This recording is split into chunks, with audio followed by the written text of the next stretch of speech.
So good morning everybody, myself Acharya Vishvendra.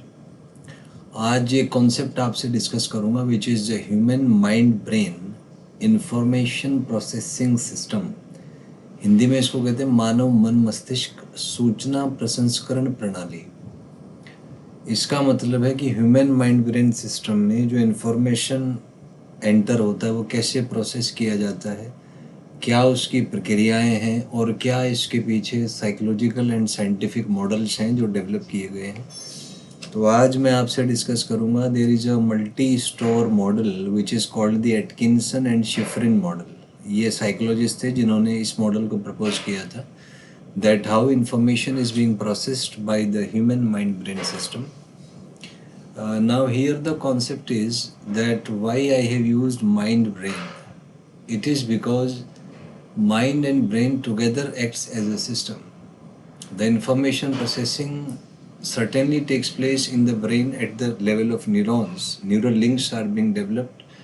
Information is stored within the nerve cells within the neurons. But there is involvement of mind also in instructing the brain to store information, to access information, and to use it as and when needed. So brain is like the hardware, just like a memory card where physically the memories are stored. But mind also exists, and there is a backup, there is a sort of Google Drive, which you say that is the mind itself. So there exists a physical as well as a metaphysical storage of the information, and it's like the involvement of both of them is there. It's true by the scientific perspective, by the physiological and the psychological perspective also, that information processing involves brain as well as the mind itself. So they together work as a system to form the mind brain system. So that's why I have used the term the mind brain system. So let's proceed further. So the first thing is के बारे में जो पहली चीज़ है वो ये है कि इन्वायरमेंट से हमें इनपुट मिलेगा। इनपुट मतलब हमारा जो वातावरण है, वातावरण से हमें जो भी जानकारी मिल रही है वो जानकारी हमारा मन मस्तिष्क संग्रहित कर लेता है अपने अंदर, जिसको इंग्लिश में we call that as the environmental input. I will keep the language and Hindi plus English mix so that it's quite optimised for both the audience. So environmental input का मतलब है कि हमारे वातावरण से, मान लीजिए हम कहीं पर खड़े हुए हैं तो हमारी आँखों में इंफॉर्मेशन जा रही है कि विजुअल इंफॉर्मेशन कि ये हो रहा है, हमारे कानों में साउंड जा रहा है, हमारा ब्रेन उसको भी रिसीव कर रहा है, हमारी नाक से स्मेल जा रही है, हमारी जो जीभ है उससे टेस्ट भी, हमें यदि हम कुछ खाना वगैरह खा रहे हैं तो टेस्ट की भी जानकारी हमारे अंदर संग्रहित हो रही है। और जो हमारा पूरा स्किन है, पूरा जो पेरिफेरल नर्वस सिस्टम है, जो पूरी हमारी जो संवेदनशील, हमें जो टच करने से जो अनुभव होता है, तो एक जानकारी वहाँ से हमारे माइंड ब्रेन सिस्टम में हमें मिलती है, जो कि प्राथमिक चरण है इंफॉर्मेशन का। तो ये जो इन्वायरमेंट का इनपुट है ये सेंसरी इनपुट्स के थ्रू, सेंसरी इनपुट्स मतलब हमारे आँख, कान, नाक, जीभ और त्वचा, तो इनके थ्रू जो इन्फॉर्मेशन हमें मिलती है वो सबसे पहले सेंसरी मेमोरी में स्टोर होता है। जैसे मान लीजिए लाइट से जो विजुअल इन्फॉर्मेशन हमें मिली तो वो रेटिना के थ्रू जाएगी हमारे अंदर। Retina is connected to the optical nerve and optical nerve is connected to the brain. So ultimately information gets transferred from the environment to the sensory input through the eye. Eye is composed of retina, and retina is connected to the optical nerve, and through the optical nerve this sensation gets transferred to the brain itself, and particularly to the occipital lobe where it's being processed and stored for further use. So we are at the sensory memory, हम sensory memory पे हैं। तो sensory memory से मतलब है कि हमारी senses, जो 5 सेंसेस हैं, जो 5 हमारी इंद्रियां हैं, उससे जो जानकारी हमने संग्रहित की, तो वो आप ऐसे समझें कि एक सेंसरी मेमोरी के जैसा एक मेमोरी कार्ड हमारे माइंड ब्रेन सिस्टम में होता है। तो वो इन्फॉर्मेशन सेंसरी मेमोरी में जाके फीड हो जाती है। इसका एक एग्जांपल ले लें। आप अपने आप से पूछें कि 3 घंटे पहले आप कहाँ थे, क्या देख रहे थे, क्या सुन रहे थे, कैसी स्मेल आ रही थी, कैसा टेस्ट था और कैसा फील आपको हो रहा था।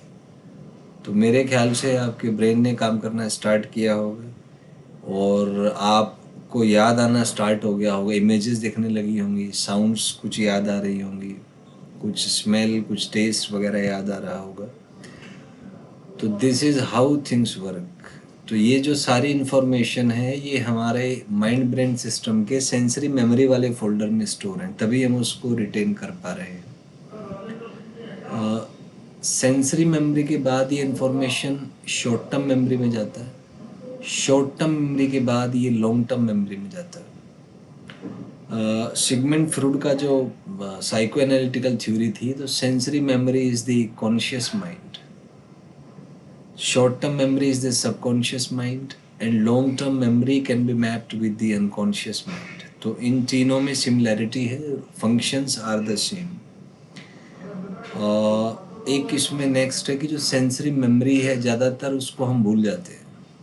तो हमारा सोचें आप एक दिन में हम तो पता नहीं क्या क्या देखते हैं, क्या क्या सुनते हैं, कैसी कैसी स्मेल हमें दिखती है, क्या क्या हम टेस्ट करते हैं और कितने तरह की फीलिंग्स हमें होती हैं। तो अगर सारी इन्फॉर्मेशन हमारे मेमोरी में फिल्ड हो जाए तो we are gonna be crazy, पागल हो सकते हैं हम, क्योंकि इतनी सारी इन्फॉर्मेशन उसको करोगे क्या उसका आप। सो इसलिए ब्रेन के जो फंडामेंटल लेवल पे मेमोरी है उसमें हमें वही चीज़ याद रहती है जो काम की है। Life has made certain adjustment, certain prototypes, जिसमें हमें वही चीज़ याद रहती है जो काम की है। जो चीज़ काम की है, काम से मेरा मतलब है जिससे सुख हमें प्राप्त होता है, जिससे हम कंफर्टेबल फील करते हैं, पॉजिटिव फील करते हैं, वही चीज़ हमें याद रहती है। और जिन चीज़ों से हमें सुख प्राप्त नहीं हो रहा, हमारा जो माइंड ब्रेन सिस्टम है उसको धीरे धीरे भुला देता है, क्योंकि उनका कोई महत्व नहीं है। और ये आवश्यक भी है, क्योंकि अगर हमें दुख और तकलीफ़ें याद रह गई तो हम जी नहीं पाएंगे, जीवित रहना लगभग असंभव होगा, हम मानसिक रूप से विक्षिप्त हो सकते हैं। तो प्रकृति ने जो नियम बनाए हैं वो कहीं ना कहीं हमारी भलाई के लिए ही बनाए हुए हैं। तो प्रकृति कभी भी बिना किसी उद्देश्य के कोई कार्य नहीं करती, तो ये लिमिटेशन हमें यहाँ भी देखने को मिलती है। तो आप ऐसे समझें कि हमारे अंदर जो माइंड ब्रेन सिस्टम है उसके 3 हिस्से आप कह सकते हैं। ये हो गया conscious, this is your subconscious and this is unconscious. तो इन्फॉर्मेशन पहले फिल्टर होके कॉन्शियस माइंड में जाती है। कॉन्शियस मतलब जो चेतन मन है, जो देख सकता है, फील कर सकता है, 5 सेंसेस का जो डेटा है, जो इन्फॉर्मेशन है जिसको मिलती है, जो उसको ऑब्जर्व करता है, that is the conscious mind. उसके बाद इसमें से फिल्टर होके इन्फॉर्मेशन सबकॉन्शियस माइंड में जाता है और उससे फिल्टर होके unconscious mind.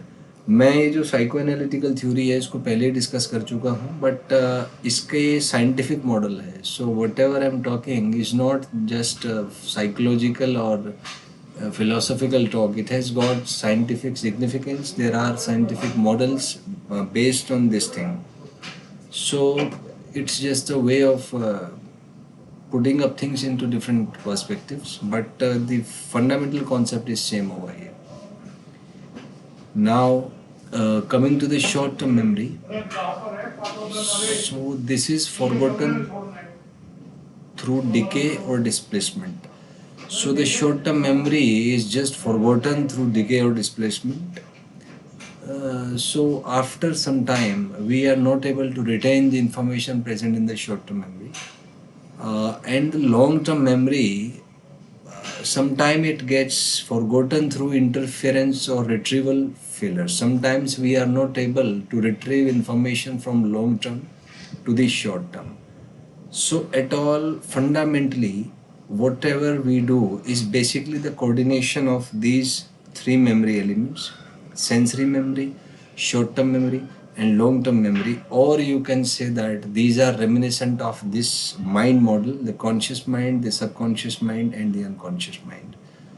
So if you are expert in these processes, then everything will be okay. I'll discuss then in the next video. Thank you.